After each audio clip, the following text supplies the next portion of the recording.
Assalamualaikum warahmatullahi wabarakatuh, Pak Presiden Nugroho F. Yudo, Didik Supriyanto. Haris Jauhari, kami sih ingin memberikan saran ke Bapak ya. Barangkali ini jangan terlalu diambil hati. Ada partai yang sedang mencari-cari ketum, Pak Presiden. Tapi kan memang belum ada sejarahnya seorang ketum punya dua partai. Tetapi ini memang menarik perhatian karena partai ini ketumnya dia cari dari luar. Iya, dia. Ya, mau nyari dulu. Ya. Lu melamar juga nggak? Banyak sebenarnya partai ketua dari luar. Jadi bukan ini, dia nggak ada sama sekali kelihatan cari. Ini P3. Anaknya Pak Jokowi dari luar. Dari luar juga. Itu. Jadi kan gini, partai itu kan urutannya simpatisan, anggota, Pengurus. kader, pengurus, ketua. Kan gitu. Jadi untuk jadi ketua atau ketua umum lah di konteks kita, itu dia harus orang kader. Untuk jadi kader, jadi anggota dulu. Sebelum jadi anggota, dia hanya sebatas simpatisan. Lah, di Republik ini, itu aneh. Orang entah berantah, tiba-tiba jadi ketum. Contohnya, Kaisang. Padahal ini katanya, PSI ini kan partai anak muda, partai yang hebat, bla bla bla bla. Dia kader pisang goreng, ya. Dia buat pisang goreng yang ahli. Oh iya. Masih ada tuh? Nggak tahu. Nah, kalau ini partai baru, PSI bukan partai baru karena dia sudah 10 tahun yang lalu. Kalau ini partai baru, sedang mencari ketua, itu bisa dipahami gitu. Kalau PSI ya karena mungkin perintah orang lain, perintah pemilik, ya bisa kita pahami. Tapi ini P3, partai yang ada sejak zaman Orde Baru dan akarnya dari zaman sebelum Orde Baru, tapi tiba-tiba kelakuannya, ya maaf kata, ini mau dagangan kursi ketua gitu. Karena dengan dalih partai ini agar bisa kembali besar harus didukung oleh modal yang besar. Modal yang besar itu hanya dimiliki oleh orang-orang besar. Orang-orang besar itu nggak ada di P3, makanya dicari di luar. Jadi dengan kata lain itu menunjukkan orang-orang di P3 ini kecil ya? Iya, betul. Kecil secara macam-macam dong ya? Iya. Mental juga? Ya jelas mental juga, karena kan soal kenapa nggak berani tampil dengan ke P3 hanya untuk meraih kembali kursi di DPR, apalagi kan putusan MK terakhir kan harus direvisi itu angka 4%, mungkin bisa turun 1%, mungkin bisa ini. Jadi kalau misalnya motifnya mau balik ke DPR dengan modal yang sudah ada, koordinasi bagus, pemimpin solid, kader semangat, gampang itu masuk aja. Ya, tapi kalau semua itu tidak dimiliki oleh P3, kader yang semangat juga nggak ada? Masih ada lah. Cuman mereka nggak percaya diri aja. Semangat itu akan muncul kalau ada duitnya kan gitu. itu tapi saya sangat disayangkan, P3 itu bukan partai baru. P3 itu ada bahkan, dia kan peleburan dari semua partai-partai Islam. Bendera Islam. Sejak zaman Orde Baru udah ada. Udah berapa tahun? Ya cuma 3 dulu, zaman Orde Baru kan cuma 3, Golkar, P3, PDI. Ya yang satu tidak dianggap partai. Golkar adalah golongan karya, bukan partai. Bukan partai. Golongan. Kita utusan golongan. Yang lu hapus. Dia hapus semua dia utusan golongan di MPR. Itu sejarahnya panjang. Jadi sebenarnya tokoh-tokohnya juga harusnya bisa diajak rembukan untuk kembali membesarkan P3. Tapi di sisi lain sebenarnya juga jangan-jangan ini bendera agama sebagai partai udah mulai menurun popularitasnya.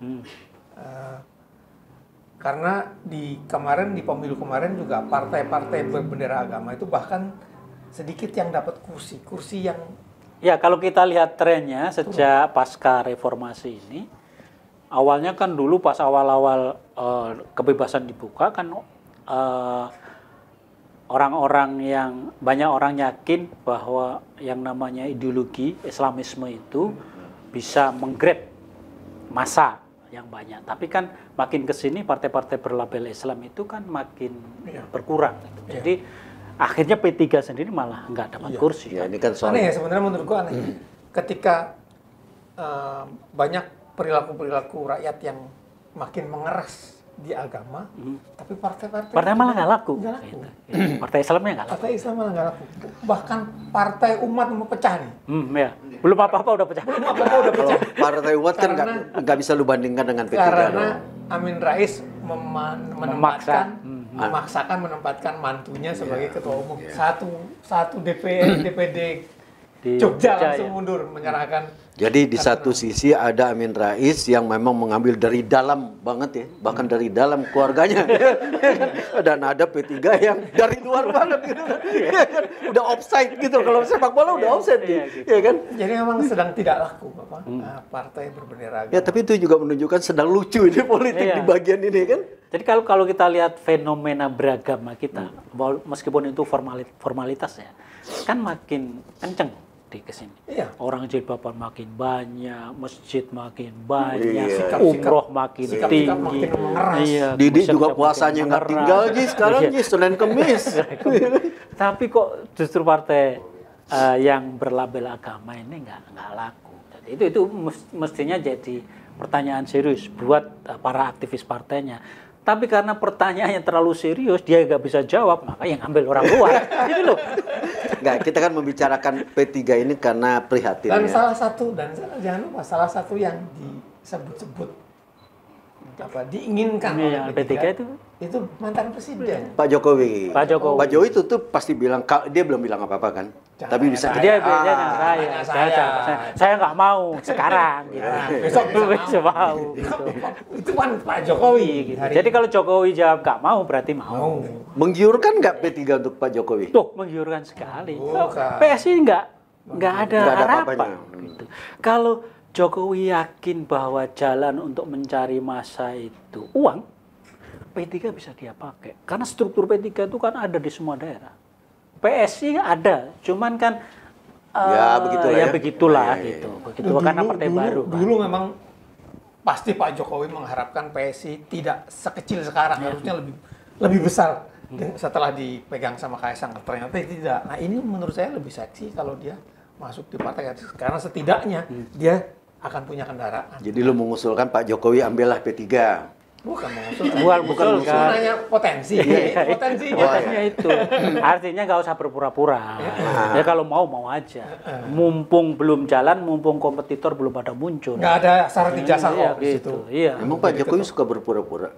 Enggak. Suka bohong bukan berpura-pura. Hari ini apa, besok apa. Orang Betawi bilang kang bohong. Enggak, persoalannya P3 mau nggak? Mau. P3 pasti mau. Nggak ada syarat ijazah sih di P3. P3 pasti mau. Kan karena sementara ini Pak Jokowi bilang nggak mau, maka dicari calon lain. Yang muncul kan Amran. Amran Sulaiman, Menteri Pertanian. Kenapa Amran? Karena Amran itu keponakannya Haji Isam. Haji Isam itu sekarang kan dikenal sebagai bohir. Ya, lagi panas ini. Ya, bohir besar. Lagi peredarannya lagi Itu. sangat tinggi. Kalau nih, misalnya motifnya bohir, mencari bohir, Ya, dia. bisa jadi nanti si Haji Isam, "Oh, jangan Amran lah, biar yang lain. Dia menunjuk orang. Bisa juga. Itu yang akan jadi. Iya. Jokowi. Ya, bisa apalagi lah jadi. Jokowi. Gitu. Banyak dukungan besar tuh dia. Besar. Ya kan? Haji Isam itu bahkan hampir seluruh wartawan di Kalimantan, terutama selatan, udah orangnya Haji Isam. Wartawan kan nggak dengar. Nah, bukan artinya apa kemungkinan untuk digoyang-goyang kecil. Enggak, Haji Isam harusnya pakai buzzer. Kan Jokowi udah kata lu Jokowi ininya buzzer. Apanya? Bapak Iya, buzzer. Bapak buzzer. Dia bapak buzzer Indonesia karena dialah yang Ini menciptakan maksudnya buzzer yang RP ya. Kan ada Iya, buzzer yang namanya buzzer itu Buzzer RP. pasti RP. pasti RP. Gitu. Oh, itu Kalau profesi. buzzer nggak RP namanya fanatik.